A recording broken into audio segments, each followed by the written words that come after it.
Assalamualaikum warahmatullahi wabarakatuh. Perkenalkan, nama saya Ahmad Jayadi dengan NIM 230607502027.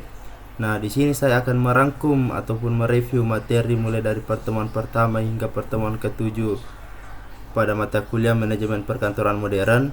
Nah, adapun tujuan dari pembuatan video ini adalah untuk memenuhi tugas UTS dari mata kuliah tersebut. Adapun dosen pengampu dari mata kuliah ini adalah Bapak Dr. Aris Baharudin, SPD MAB. Nah, pada pertemuan pertama, materi pertemuan pertama membahas mengenai manajemen perkantoran modern. Nah, adapun pengertian manajemen perkantoran modern menurut para ahli, yang pertama itu menurut Griffin RW 2017. Manajemen perkantoran adalah pengolahan pekerjaan kantor untuk mencapai tujuan-tujuan organisasi dengan menggunakan sumber daya yang tersedia. Menurut Glick L. and Urwick L. pada 1937, manajemen perkantoran adalah kegiatan yang berhubungan dengan pelaksanaan kebijakan, aturan, dan prosedur yang diperlukan untuk mencapai tujuan organisasi. Nah, adapun ruang lingkup manajemen perkantoran modern, yang pertama adalah perencanaan perkantoran, kemudian pengorganisasian kantor, kemudian pengarahan dan kepemimpinan, dan terakhir adalah pengendalian dan evaluasi. Peran dan fungsi manajemen perkantoran modern. Manajemen perkantoran modern berperan sebagai efisiensi operasional, guna untuk meningkatkan efisiensi melalui perencanaan yang baik dan penggunaan teknologi, kemudian pengelolaan sumber daya, pengendalian kualitas, dan terakhir adalah inovasi dan adaptasi. Nah, adapun tantangan dalam manajemen perkantoran modern, yang pertama yaitu adanya perubahan teknologi, adanya manajemen perubahan, keamanan informasi, dan terakhir adalah peningkatan kinerja. Pada pertemuan kedua, kita membahas mengenai organisasi perkantoran. Nah, organisasi perkantoran adalah suatu proses yang menjadi tempat orang-orang berinteraksi untuk mencapai tujuan organisasi ataupun tujuan kantor. Nah, prinsip-prinsip organisasi perkantoran ada beberapa prinsip. Yang pertama adalah prinsip tujuan, prinsip kesatuan fungsi, prinsip hubungan individual, prinsip kesederhanaan, prinsip wewenang sepadan dengan tanggung jawab, prinsip laporan kepada atasan tunggal, prinsip kepengawasan dan kepemimpinan, dan yang terakhir adalah prinsip jangkauan pengawasan. Adapun beberapa unsur-unsur organisasi perkantoran, yang pertama adalah sebagai wadah atau tempat untuk bekerja sama, proses kerja sama sedikitnya antar dua orang, kemudian jelas tugas kedudukannya masing-masing, dan yang terakhir adalah ada tujuan tertentu yang ingin dicapai oleh organisasi atau kantor tersebut. Nah, adapun asas-asas organisasi perkantoran.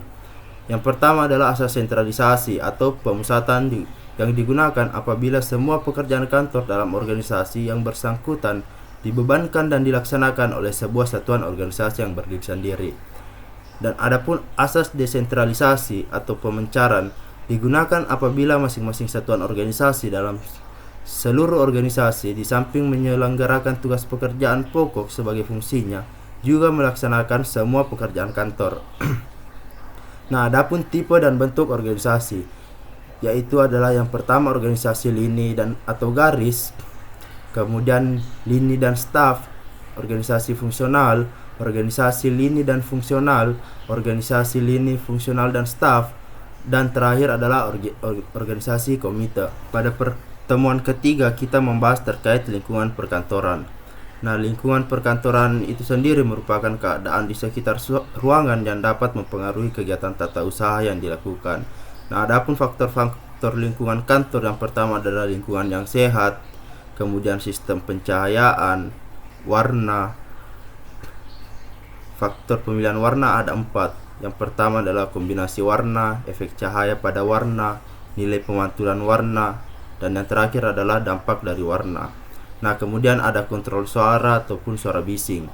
Yang kelima ada udara, yang keenam musik, kemudian konservasi energi. Nah, adapun dari program konservasi energi itu terbagi 3. Yang pertama adalah Komite Konservasi Energi, nah kemudian penelitian efisien energi, dan yang terakhir adalah pengembangan tujuan konservasi energi. Nah, kemudian faktor yang ke-8 adalah keamanan kantor. Pun kesimpulannya, lingkungan perkantoran adalah lingkungan fisik di mana karyawan bekerja yang dapat mempengaruhi produktivitas dan kepuasan kerja. Apabila karyawan tidak merasa nyaman terhadap lingkungan kerjanya, maka hal itu akan mempengaruhi produktivitas kerja dalam organisasi ataupun perkantoran. Nah, pada pertemuan keempat kita membahas mengenai perkantoran sebagai sebuah sistem. Nah, Pengorganisasian kantor yaitu proses manajemen yang berhubungan erat dengan kegiatan kerjasama antara manusia, fungsi, dan faktor jasmania sehingga dapat membentuk satuan manajemen yang terawasi. Nah, sistem sebagai metode, sistem dan prosedur. Sistem sebagai suatu rangkaian kegiatan yang terdiri dari prosedur dan metode. Prosedur adalah langkah-langkah yang berurutan yang merupakan mekanisme kerja dari suatu sistem dan memberikan ketentuan kepada karyawan-karyawannya dalam hubungannya dengan siapa yang mengerjakan, apa yang dikerjakan, dan sebagainya. Sistem operasional di perkantoran. Penerapan sistem dalam pekerjaan perkantoran disebut sebagai sistem perkantoran. Sistem perkantoran itu sendiri terdiri dari subsistem pekerjaan kantor masing-masing yang secara utuh keseluruhan membentuk kesatuan-kesatuan sistem besar yang utuh. Nah, adapun manfaat dari sistem perkantoran. Yang pertama, memperlancar pekerjaan perkantoran. Yang kedua, mengurangi keterlambatan dan hambatan. Yang ketiga, pengawasan yang lebih baik terhadap pekerjaan. Kemudian, menghemat tenaga, waktu, dan biaya. Meningkatkan koordinasi antar bagian dalam organisasi. Dan yang terakhir, mempermudah dalam pelatihan para pekerja. Nah, prinsip-prinsip yang dibutuhkan dalam proses pembuatan sistem. Ada beberapa prinsip yang dibutuhkan dalam proses pembuatan sistem. Di antaranya yang pertama adalah mempunyai suatu arus kerja yang lancar. Kemudian, menghindari terjadinya duplikasi kerja dan penciptaan arsip. Menjadikan karyawan bekerja seefisien mungkin. Menghindari kegiatan tulis-menulis yang tidak perlu. Memanfaatkan sebaik-baiknya kelebihan spesialisasi dalam pelaksanaan kerja. Memaksimumkan pemakaian kertas secara baik dan memaksimalkan pekerjaan. Menghindari pengecekan yang tidak perlu. Memanfaatkan sebaik-baiknya peralatan perkantoran. Dan yang terakhir adalah sistem sesederhana mungkin. Nah, adapun persyaratan dalam membuat sistem informasi manajemen. Yang pertama adalah menetapkan tujuan, yang kedua adalah informasi yang digunakan, kemudian menggolong-golongkan pengambilan keputusan, kemudian pelimpahan tugas kepada setiap manajer sesuai dengan fungsi masing-masing, kemudian tanggung jawab dalam perencanaan dan pengawasan SIM, kemudian melimpahkan masalah teknis kepada ahli SIM, kemudian bermufakat dengan ahli teknik tentang SIM, jenis informasi dan pengembangan, dan yang terakhir adalah memahami cara memanfaatkan informasi. Nah, adapun manfaat penggunaan sistem informasi manajemen. Yang pertama adalah petugas administrasi dapat melakukan transaksi dengan mengelola data dan menjawab pertanyaan. Kemudian bagi manajer tingkat bawah, mereka dapat membuat perencanaan, menyusun jadwal, dan mengambil keputusan dengan tepat. Yang ketiga, sistem memungkinkan staf ahli melakukan analisis penyusunan, perencanaan, dan pelaporan.